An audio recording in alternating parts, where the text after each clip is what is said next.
Insisto en que toda actividad de carácter político, todo ejercicio dentro del marco político-cultural, carece de destino si quienes lo realizan no son conscientes del quiebre epocal que ha vivido la humanidad a partir del año de 1989. Y al citar esa fecha no me refiero a la caída del comunismo, el agotamiento del socialismo real, sino el ingreso de la humanidad a las llamadas revoluciones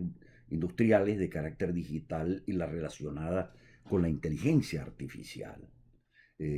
A mi aviso, ¿cuáles son las características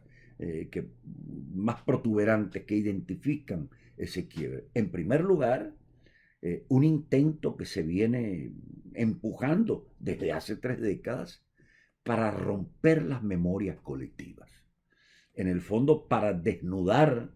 de unidad cultural a nuestras propias civilizaciones, fracturarlas desde adentro y en definitiva tratar de reescribir la historia como si la historia no hubiese existido. En el fondo, transformarnos nosotros en una suerte de Adanes, vivir en un complejo adánico a cuyo tenor la historia comenzaría con nosotros mismos y no con quienes nos han precedido. Ese intento de ruptura de las memorias históricas uno lo nota bajo distintos gobiernos que aún ejercen el poder dentro del mundo occidental. El segundo elemento que llama poderosamente la atención es el avance hacia este llamado integrismo ecologista, en donde se considera al ser humano como una suerte no de ente racional y pensante, llamado a lo largo de 2 milenios el príncipe de la creación, sino que se considera al ser humano como un elemento más de la naturaleza, igual a los ríos, igual a los árboles, igual a los pájaros, y que en definitiva al término tiene que metabolizarse con la misma naturaleza de acuerdo con sus principios y con sus leyes evolutivas. Hay en esto, junto con el avance de la gobernanza digital, para quien los seres humanos no son sino animales sensoriales, pero no racionales, y es a los sentidos a los que se dirigen básicamente los algoritmos que alimentan y construyen las grandes plataformas de la revolución digital, siendo esto así, avanzándose hacia la cosificación del individuo, se rompen los fundamentos de la civilización judeo-cristiana, con lo cual se llega a un punto final, a la vigencia de la llamada corrección política, que no es sino el imperio del relativismo al extremo, que comienza a ser justamente el gran problema que vive en la actualidad el mundo occidental. Y esto es paradójico porque lo he repetido en varias oportunidades, mientras Rusia y China afirman con orgullo ser civilizaciones estables y milenarias, nosotros por el contrario destruimos nuestras estatuas, rompemos nuestros íconos de carácter cultural, quemamos nuestras iglesias y en el fondo nos sentimos avergonzados de nuestras propias tradiciones. Esta situación la advirtió hace 12 años después de la caída del muro de Berlín, el Club de Roma, y decía textualmente lo siguiente: el mundo está pasando por un periodo de trastornos y fluctuaciones en evolución hacia una sociedad global para la cual la población no está mentalmente preparada. Y agregaba lo siguiente: resultado es su reacción a menudo negativa, inspirada por el miedo al desconocido y por la dimensión de los problemas que ya no parecen ser problemas a escala humana.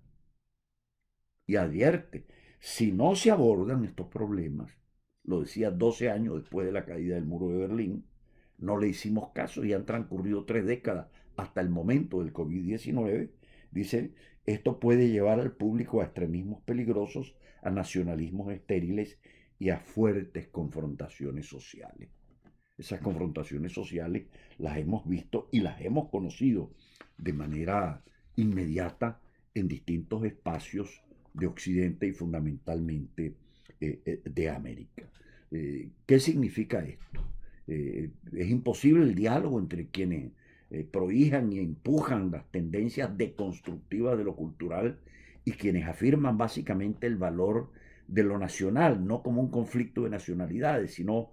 como una patria bien entendida en el mejor sentido de la palabra, como lo afirmaba Miguel José Sanz. La patria es ser libre como debe serlo, como debemos serlo. Es imposible un diálogo entre esos sectores. Bueno, Jacques Maritain, que era uno de los grandes intelectuales del humanismo cristiano francés, decía que hay que avanzar a través de una metodología de aproximación en donde impere la razón práctica moderna. Eso implica tener que encontrar puntos de entronque o de encuentro que tienen que ser necesariamente antropológicos, que reivindiquen el valor de la persona humana para poder avanzar justamente hacia la atención de los grandes desafíos, de las novedades temáticas, de las novedades argumentales que plantea el siglo XXI y que no hacen relación inmediata ni directa con los catecismos que defendíamos en el curso del siglo XIX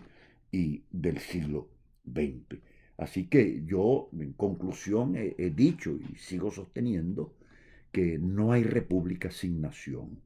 No hay Estado, ni gobierno, ni ejercicio político, salvo que sea un ejercicio banal,